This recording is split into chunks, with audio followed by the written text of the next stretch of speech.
Assalamu alaikum. This is Sir Mohammad Hamza here from accounting. So today we are going to do another question of IAS from June 2022, paper 31 और paper 33.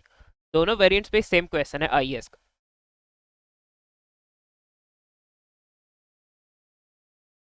So from this we are going to attempt question 2. तो आप लोग को further idea हो जाएगा कि IAS के question से डील कैसे करना है. But the main reason for doing the question is इसमें IAS 37 से रिलेटेड एक डिटेल ट्रांजेक्शन है. तो आप लोग को अच्छे से आइडिया हो जाएगा कि IAS 37 की ट्रांजेक्शन अगर IAS के क्वेश्चन में आ जाए तो उससे कैसे एडजस्ट करना है. प्रीवियस जो मैंने IAS की पास पेपर वीडियोस किए उसमें IAS 37 जो है वो नहीं था unfortunately. DPLC's financial year ends on 31st December. The financial statements for the year ended 31st December 2021 were expected to be approved by the Board of Directors on 1st March 2022. The accountant prepared the draft statement of financial position, which contained errors and omissions. अब IAS 8 और IAS 10 की जो lecture video में मैंने आप लोग को already explain किया था कि फॉर इंस्टेंस फाइनेंशियल स्टेटमेंट्स दिसंबर के बन गए अगर ईयर दिसंबर में एंड हो रहा है, अगर वो फॉरन पब्लिश नहीं हो जाएंगे, वो 2 to 3 मंथ्स बाद पब्लिश होंगे क्योंकि पहले उनकी एरर्स और ओमिशंस की करेक्शन की जाएगी, उनका रिव्यू किया जाएगा, उनका ऑडिट भी होगा इसी टाइम ड्यूरेशन में. Only after that the financial statements can be published. और फर्दर डिटेल के लिए आप लोग IAS की लेक्चर वीडियो देख सकते हैं, IAS 8 IAS 10 की. Draft means not published.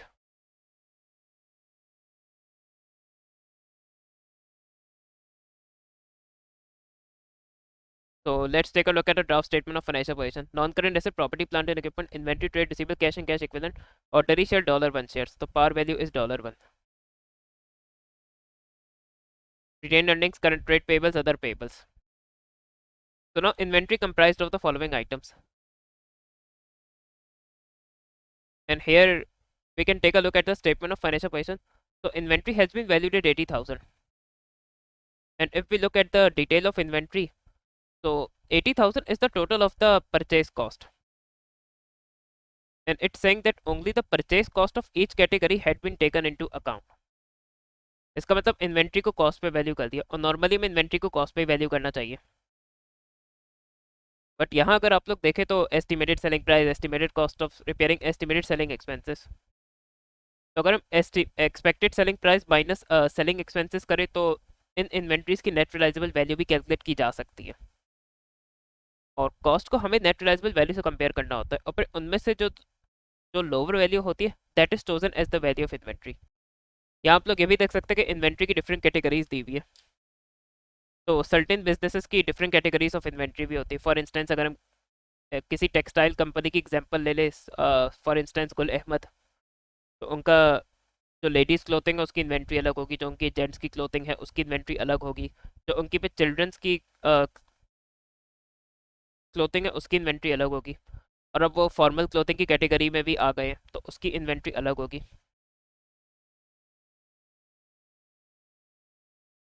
तो now for each category we are going to calculate the net realisable value. Cost तो ऑलरेडी गिवन है, और फिर उसको हम कॉस्ट से कंपेयर करेंगे और फिर लोअर वैल्यू अकॉर्डिंगली डिसाइड करेंगे. तो फॉर इन्वेंट्री ए,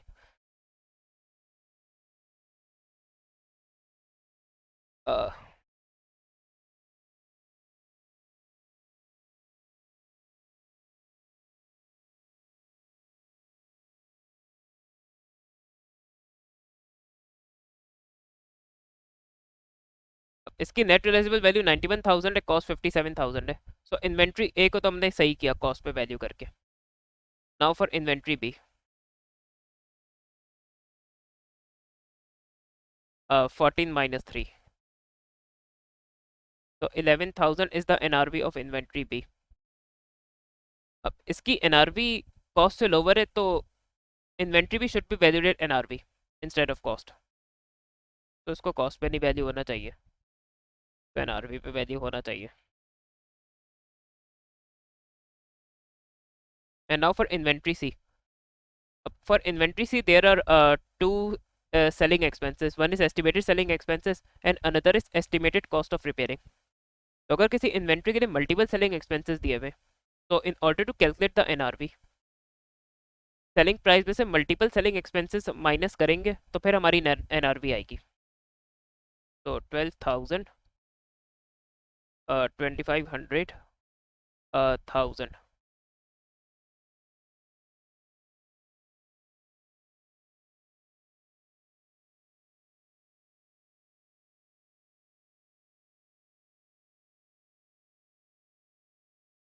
अब इन्वेंट्री सी की कॉस्ट 10,000 है, एनआरवी 8500 है, तो inventory C should also be valued at NRV. तो इन्वेंट्री सी को कॉस्ट पे वैल्यू नहीं होना चाहिए था। अब हमने ये इस अंडरस्टैंड कर लिया कि कौन सी इन्वेंट्री की कैटेगरी कॉस्ट पे वैल्यू होगी, कौन सी एनआरवी पे वैल्यू होगी। तब हम क्लोजिंग इन्वेंट्री की रिवाइज टोटल वैल्यू कैलकुलेट करेंगे। तो कुछ वर्किंग्स तो मैं यहाँ कर दूंगा, बाकी जो डिटेल वर्किंग्स है वो मैं फिर वाइट बोर्ड में करूंगा, और मेन जो क्वेश्चन है वो सॉल्व भी वही करूंगा। तो क्वेश्चन जब मैं सॉल्व कर रहा हूँ, और आप लोग अगर देखना चाहते हैं क्वेश्चन की इन्फॉर्मेशन को एट द सेम टाइम, तो क्वेश्चन पेपर का लिंक मैंने डिस्क्रिप्शन में प्रोवाइड कर दिया है।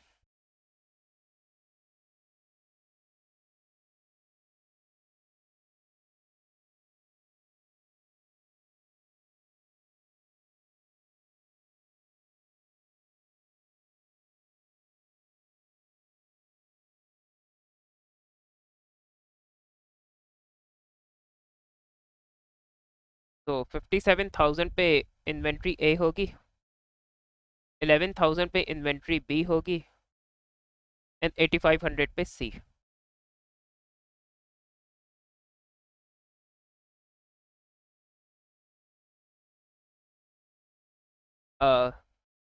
76,500। और स्टेटमेंट ऑफ फाइनेंशियल पोजीशन में हमने इसको 80,000 पे वैल्यू किया हुआ है, तो इंस्टेड ऑफ 80,000 हम 76,500 लेंगे स्टेटमेंट ऑफ फाइनेंशियल पोजीशन में। And now there is another issue. अब हमने अगर एसओएफपी में 80,000 लिया, तो इट मीन्स हमने इनकम स्टेटमेंट में भी इसकी वैल्यू 80,000 ली होगी, तो it means inventory income statement में ओवर स्टेटेड थी।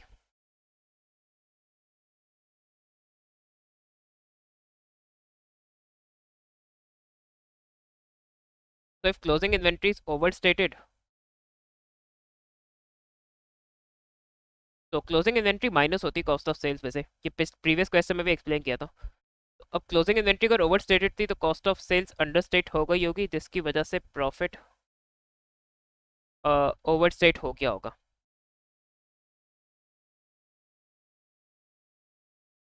And here we can see that the value of the closing inventory will decrease by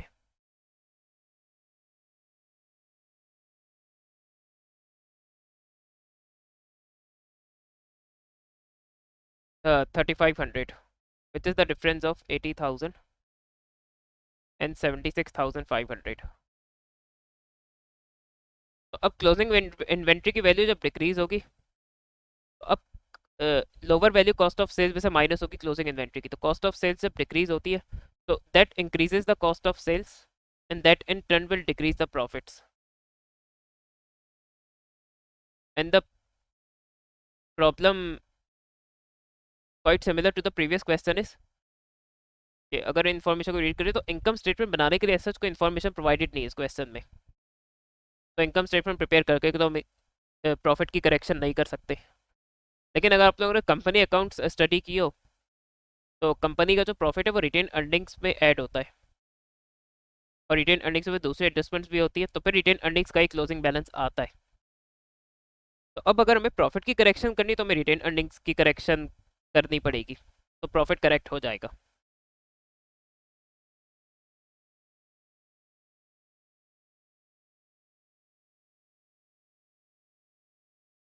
So now let's come to other adjustments.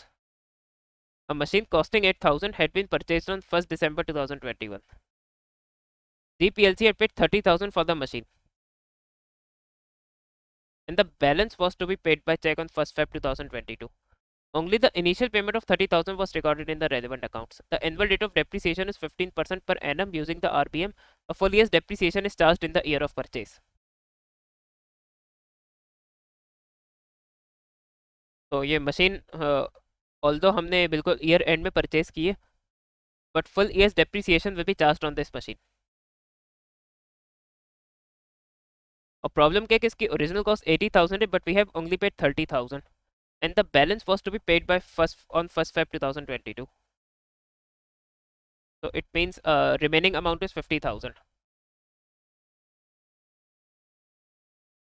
However, उन्होंने सिर्फ 30,000 को record किया है accounts में in the relevant accounts.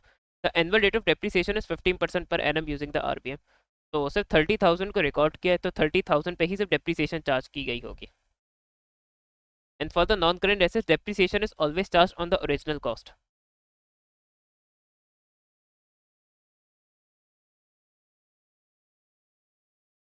तो पहले discuss कर लेते हैं कि इसकी अकाउंटिंग एंट्री होनी क्या चाहिए थी.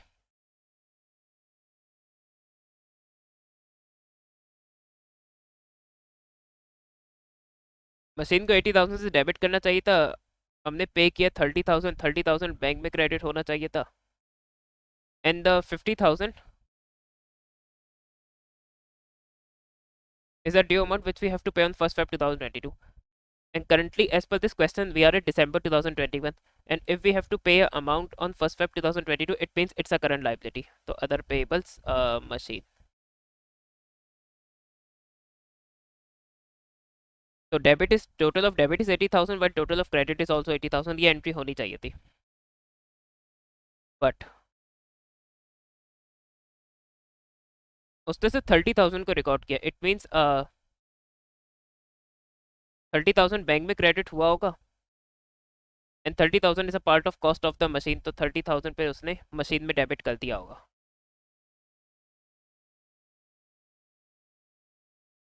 Firstly, we are going to calculate the additional depreciation.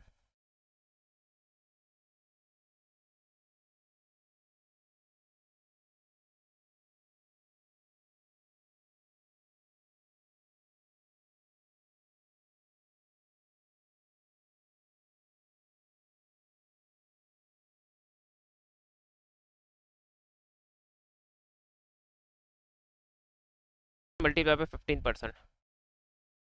और ये फर्स्ट ईयर है इस मशीन का. तो फर्स्ट ईयर में आरबीएम पे भी कॉस्ट पे ही चार्ज होती है डेप्रिसिएशन. क्योंकि फर्स्ट ईयर में ऑब्वियसली और in the year of purchase कोई नेट बुक वैल्यू नहीं होती नॉन करंट एसेट की.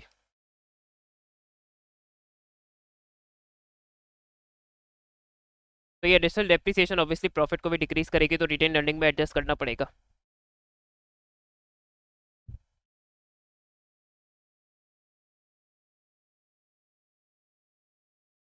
And because of that we need to make certain adjustments to the property plant and equipment.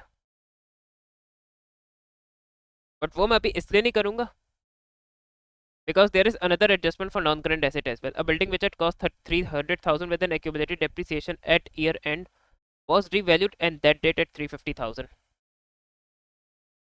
And it's clearly saying that the following items had not been fully taken into account. It means these transactions were omitted. तो it means ये जो building revalue हुई है ये net book value में included होगी. जो ऊपर प्रॉपर्टी प्लांट एंड बिल्डिंग की वैल्यू है, प्रॉपर्टी प्लांट एंड इक्विपमेंट की वैल्यू है. तो इन्होंने रीवैल्यूशन को ओमिट किया है और ये अपवर्ड रीवैल्यू हुआ है. तो फर्स्टली तो हम रीवैल्यूशन रिजर्व के अमाउंट कैलकुलेट कर सकते हैं.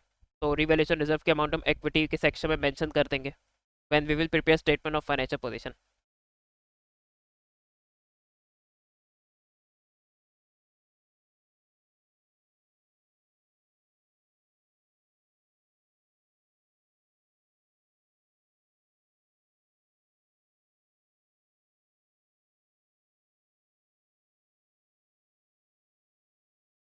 तो मैंने इसकी नेट बुक वैल्यू कैलकुलेट कर ली है बिल्डिंग की. क्योंकि in order to find out the amount for the revaluation reserve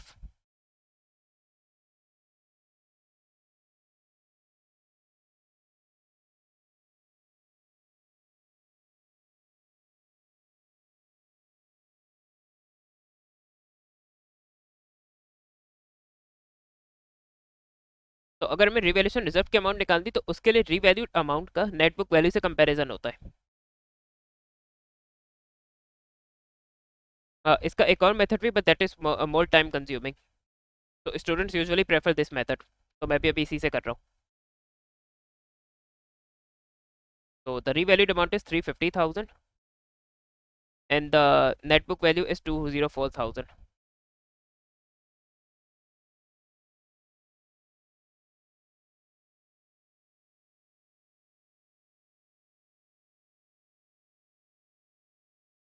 So 146,000 will be the amount for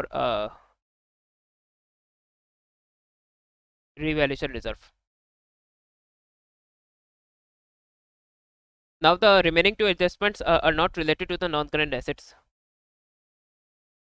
So now we can calculate the adjusted value of the property, plant and equipment.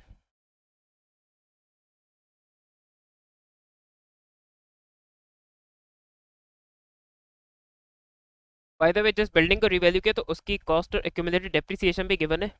तो there is another method as well to find out the amount for the revaluation reserve.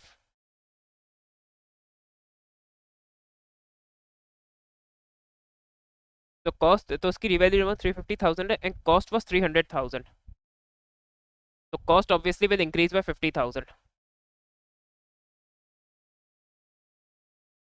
और इस building की जो accumulated depreciation है 96,000 की, जब भी कोई ऐसे अपवर्ड रिवैल्यू होता है तो उसकी उस वक्त तक की जो एक्यूमुलेटेड डेप्रिसिएशन है वो बुक से रिमूव कर दी जाती है. Because the value of the non-current asset has increased in the market, it means the accumulated depreciation charged so far is irrelevant now. So that will be removed. So it will be debited by 96,000. And now this combined amount is credited to revaluation reserve. So 50 plus 96 will be 146,000. तो इस approach से भी आपकी revaluation reserve की amount same आएगी. But that is more time consuming. अगर आप लोग रिवैल्यूड अमाउंट और नेटबुक वैल्यू का सिंपल कंपैरिजन कर ले तो उससे आप लोग जल्दी अमाउंट कैलकुलेट कर सकते हैं. इन दिसंबर 2020.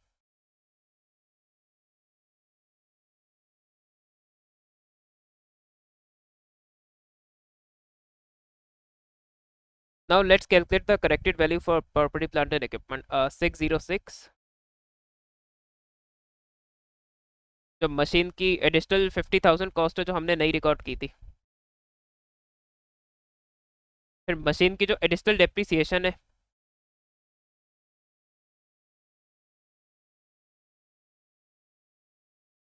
7,500 की.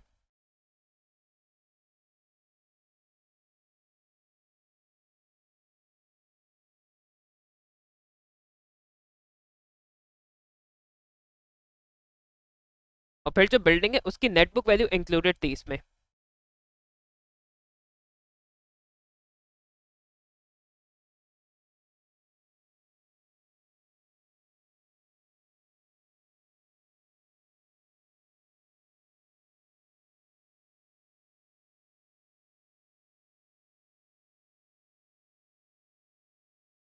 तो उसकी नेटबुक वैल्यू को माइनस कर देंगे और रीवैल्यूड अमाउंट को ऐड कर देंगे.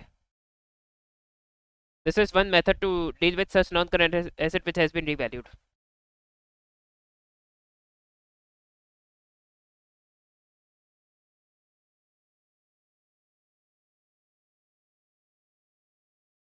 So 794,500 is the corrected value for non-current asset. तो हम एक और तरीके से भी कैलकुलेट कर सकते हैं.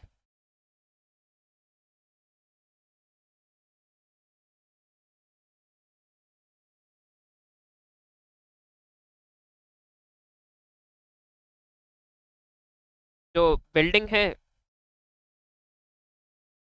बिल्डिंग की वैल्यू इंक्रीज हो रही है रिवैल्यूएशन रिजर्व के अमाउंट से. तो दैट इज 146,000.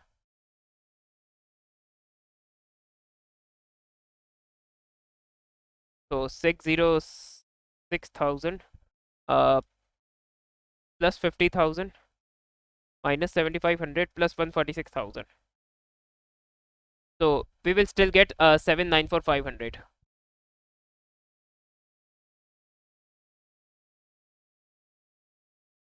तो अभी आप लोगों पे कि आप लोग कौन सी अप्रोच प्रेफर करेंगे. I think so this is easier, especially if the question is tricky. Then deduct the net book value and add the revalued amount. In December 2021, an employee filed a lawsuit against DPLC for wrongful dismissal and asked for compensation of 26,000. The company's lawyer advised the directors that there was an 80% probability of successfully defending the case. The legal cost for defending the case of 8,000 would be settled when the case finished regardless of the outcome.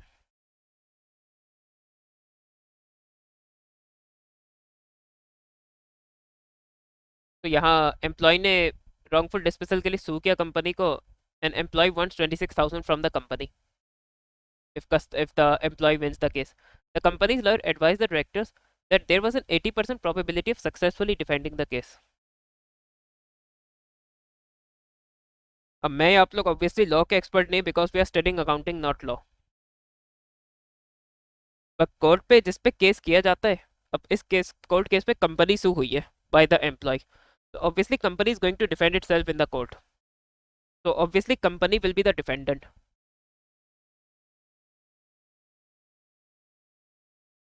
The legal cost for defending the case of 8,000 would be settled when the case finished regardless of the outcome. Regardless of the outcome, 8,000 needs to be paid.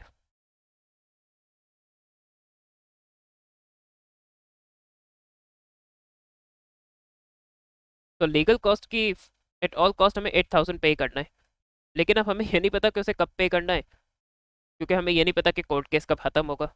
तो the amount of legal cost is certain, but its timing is uncertain, and it has to be paid at all costs. It means it's probable that we have to pay it. So isn't it the legal cost is going to be provision? और ये probable है तो ये obviously provision है, ये adjust होगा financial statements में. But now we need to decide that what needs to be done with this 26,000. 80% probability of successful defending the case. तो कंपनी अपने आप को अगर सक्सेसफुली डिफेंड कर लेती है, जिसका चांस ज़्यादा है, तो इट मीन्स कंपनी को एम्प्लॉय को 26,000 पे नहीं करना पड़ेगा.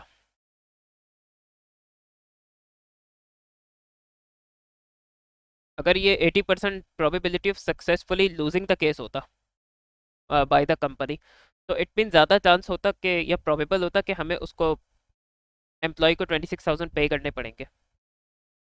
लेकिन ये ज़्यादा चांसेस डिफेंड करने के, it means there are chances are less कि हमें पे करना पड़ेगा. It means the 26,000 payment is improbable. By the way it's remote, क्योंकि if the probability is below 50%, so that's the case of remote. So now chances of making this payment by the company are low, so it means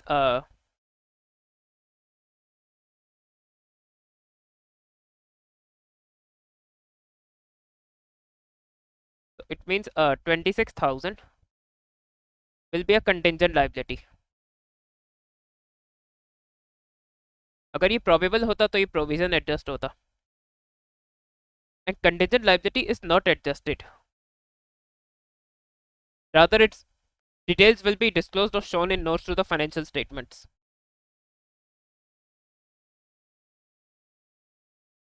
So obviously this legal cost is an expense, तो इस expense treat होगा तो obviously profit decrease होगा, retained earning decrease होगी. And by the way, currently we have not paid it because we will only pay 8,000 when the case will be over. So it means we have to pay this 8,000 in the future. So it will be treated as a current liability as well as other payable. On 1st February, a credit customer owing 12,000 at year end was declared bankrupt. The PLC was advised that none of the debt could be recovered. This is IAS 10. Obviously, accounts are not yet published, and the credit customer owed us at the end of the year. It means we made credit sales to the customer during the current year. So obviously, this irrecoverable debt will be adjusted.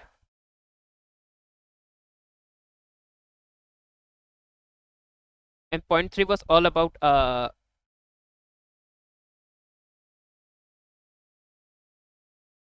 IAS 37. तो उसने provision और contingent liability को test किया है.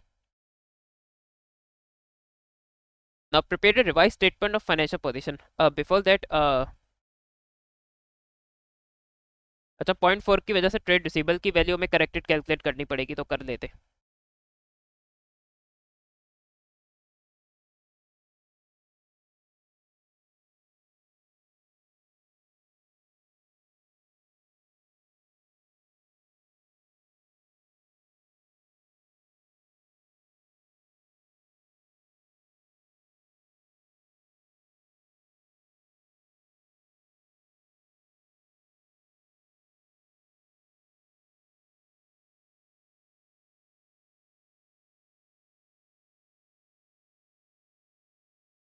और हमें retain earnings की भी करेक्टेड वैल्यू कैलकुलेट करनी है.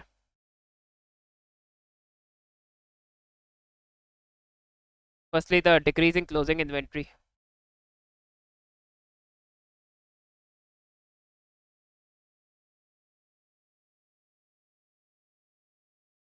additional depreciation for the machinery.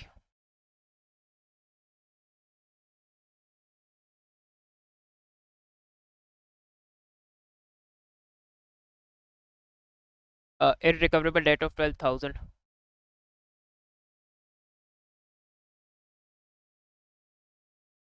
And the legal cost of 8,000, which is probable provision.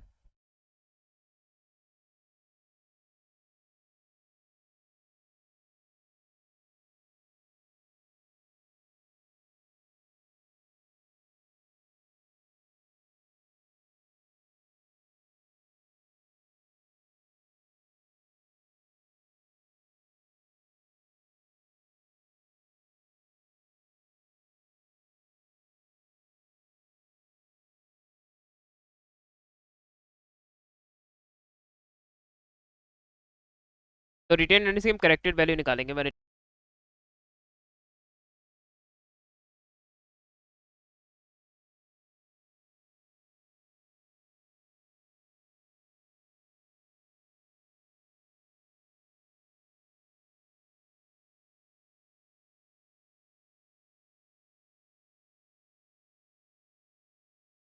और ये वैल्यूज को वेरीफाई भी कर लीजिएगा जरूर जब मल्टीपल वैल्यूज प्लस माइनस करें। 124,000 माइनस 3500 माइनस 7500,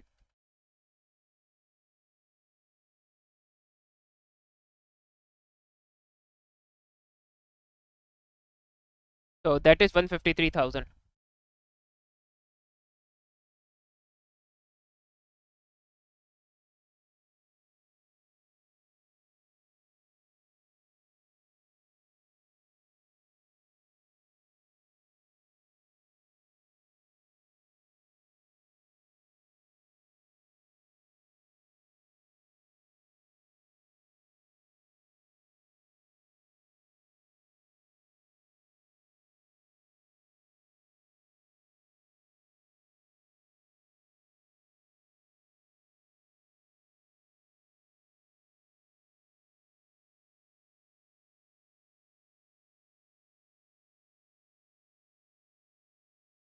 इसके अलावा कुछ है नहीं नॉन करंट एसेट्स में। अब करंट एसेट्स में इन्वेंट्री,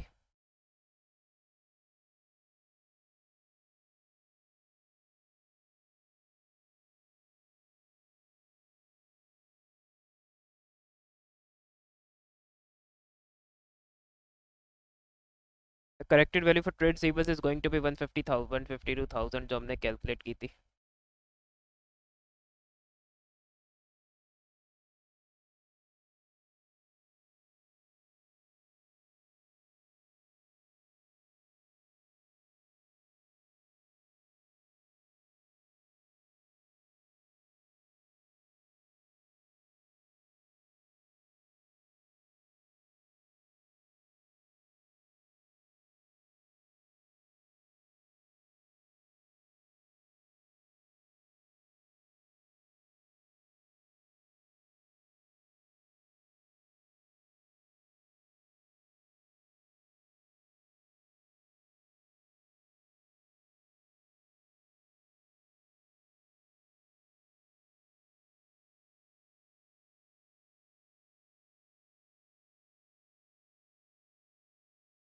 अब करंट एसेट्स के टोटल में हम नॉन करंट एसेट ऐड करते हैं तो we can find out the total assets 709,000.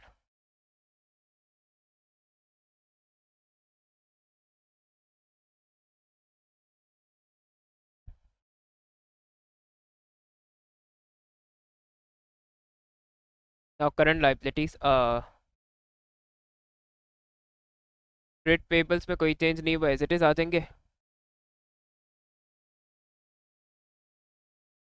128,000.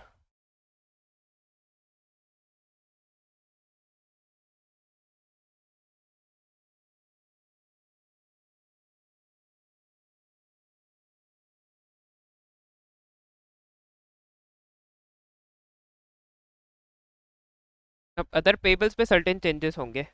24,000 given है, तो 50,000 हमें 2-3 मंथ्स में पे करना है, और 8,000 जो लीगल कॉस्ट का प्रोविजन है। 24 प्लस 50 प्लस 8, दैट मेक्स 82,000। और कोई लाइबिलिटी है सच है नहीं current. 128 plus 82, that makes 210,000. Now let's deal with the equity section.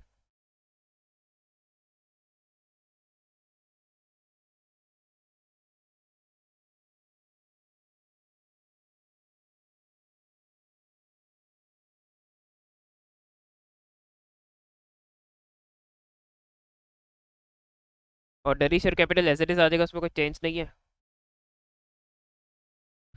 Revaluation reserve create हुआ है जो हमने ओमिट किया था, वो आ जाएगा।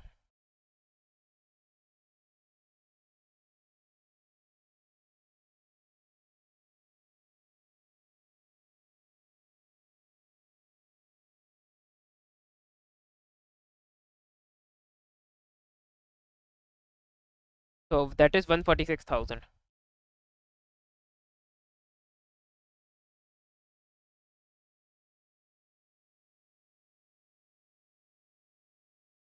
रिटेन अर्निंग्स का भी हमने करेक्टेड वैल्यू निकाली है, which is 153।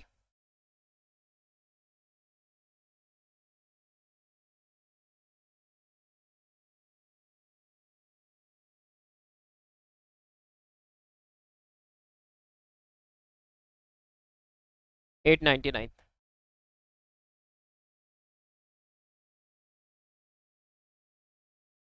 Now total equities and liabilities, so 899 plus 210.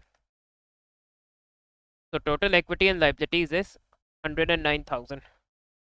899 और 210 का समेशन 109,000 होगा।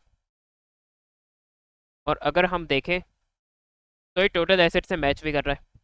इसका मतलब correct statement of financial position prepare की है।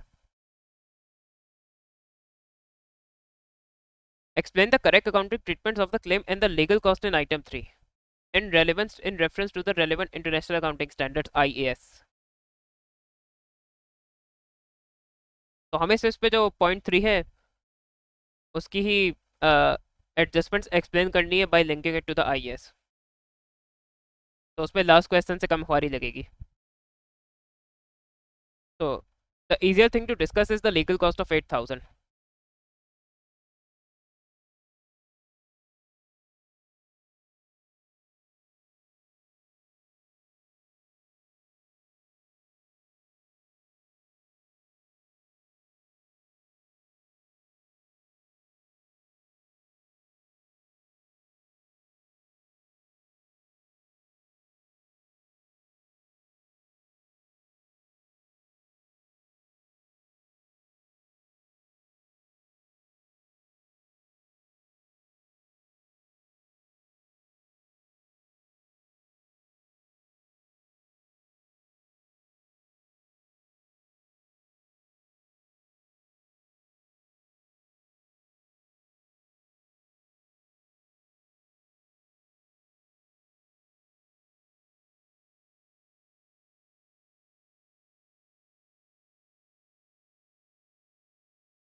तो लीगल कॉस्ट ये डिस्कस भी किया था कि प्रोबेबल प्रोविजन है क्योंकि उसकी अमाउंट अनसर्टेन है लेकिन टाइमिंग अनसर्टेन है।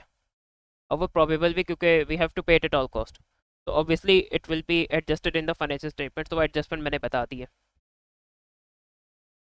Now let's talk about the compensation of 26,000।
अब जो कंपेंसेशन है वो कंटीजेंट लायबिलिटी है, क्योंकि उसके चांसेस ऑफ पेमेंट, अगर कंपनी अपने आप को सक्सेसफुल डिफाइन करती है, इसका chances of making payment to the employee कम है, तो इट मीन्स इट्स इम्प्रॉबेबल और रिमोट, और प्रोबेबिलिटी बिलो 50% है। तो कंटीजेंट लायबिलिटी की फाइनेंशियल स्टेटमेंट्स में एडजस्टमेंट नहीं होती। However, details will be disclosed in notes of the financial statement. तो ये सारी टेक्निकलिटीज प्रॉपर्ली मेंशन करनी है if you guys want to score high marks in such questions. Adjusting और नॉन एडजस्टिंग इवेंट्स, तो लेक्चर वीडियो से आप लोग देख सकते हो, उसका आप लोग को आइडिया भी होगा। Events after the reporting period, this is simply,